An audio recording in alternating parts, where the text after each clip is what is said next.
All right, welcome back. Joe Biden has promised to be the most pro-union president ever, and it appears he's going all out to keep that goal. Check this out. Biden jamming pro-union favors into his $2.5 trillion infrastructure plan, which includes the House-passed PRO Act, legislation that forces non-union workers to pay union dues, basically forces you to be in a union in states that explicitly said that it is not mandatory. So you no longer would get the option if this goes through. If passed by the Senate, the bill will overturn right-to-work laws in these 27 states, meaning individual workers in those states listed in red will no longer get to choose whether they want to financially support and be in a union. Let's bring in the president of the National Right-to-Work Committee, Mark Mix, to talk about this. Mark, good to have you. Thanks for taking the time. Thanks, Rob. Good to be with you about this. This is a big issue for sure. It certainly is. I mean, how damaging could those 27 states, what does that do? Well, first and foremost, it would say that any worker there that chooses not to support a union financially could be forced to support a union financially, and so you would lose your job if you didn't pay union dues or fees. So the 27 states that have right-to-work laws give you the right to join and associate if you would like, but it says you can't be fired from your job if you don't pay, and yet the PRO Act would overturn all of that. Interesting. That does not sound very good for those 27 states. And I tell you what, I got trapped in a union when I lived in California doing this business, and it was a joke. I mean, the thing was a joke. I still owe them some money. I'm trying not to pay them. I want to get your thoughts on the messaging of this legislation. First, this is how Democrats are trying to shape the conversation.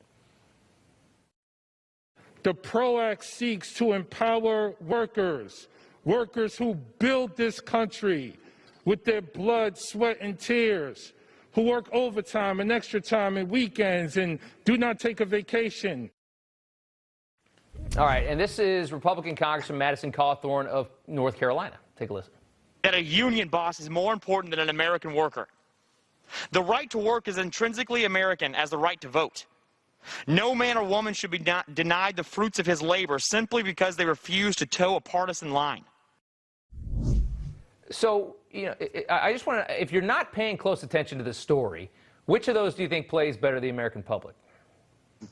Well, I think that the gentleman from North Carolina has it right. I mean, the fact is the previous speaker talks about 6% of the American workforce. Apparently, 94% of private sector workers in America don't work or don't produce anything. That's outrageous, and it's an embarrassment, and it's an insult to hardworking men and women who, if they want to join a union, can. You know, the bill is called the Protecting the Right to Organize, but federal statutes already protect the right to organize. What they also do is give the states abilities to outlaw the closed shop, which is part of our bad history of labor policy going back to the 1930s, where it said you physically had to join a private organization for the privilege of working, and then you had to pay dues. It's outrageous and it's wrong, and this PRO Act has nothing to do with basically empowering workers. It empowers union officials over workers. The privilege of working. I mean, what an oxymoron that is. Oh, can I please go to work today? Will you let me? Yeah. Kentucky Senator Rand Paul and South Carolina Congressman Joe Wilson introduced the National Right to Work Act in the U.S. Senate and House. Explain the importance of this bill, and does this have a prayer? Well, Rob, the bill is really, really simple. You know, in an era of 2,300-page bills that you have to pass in order to know what's in it, the National Right to Work Act is a one-page bill. It doesn't add a single word to federal law. It simply goes into that 1935 labor policy, and it says we are going to take out the compulsion. We're going to take out the force that was imposed by the federal government on private sector workers across this country. And we're going to make the bias in federal law in favor of voluntary unionism. So no worker has to lose their jobs if they don't pay dues or fees. It's literally a one-page bill.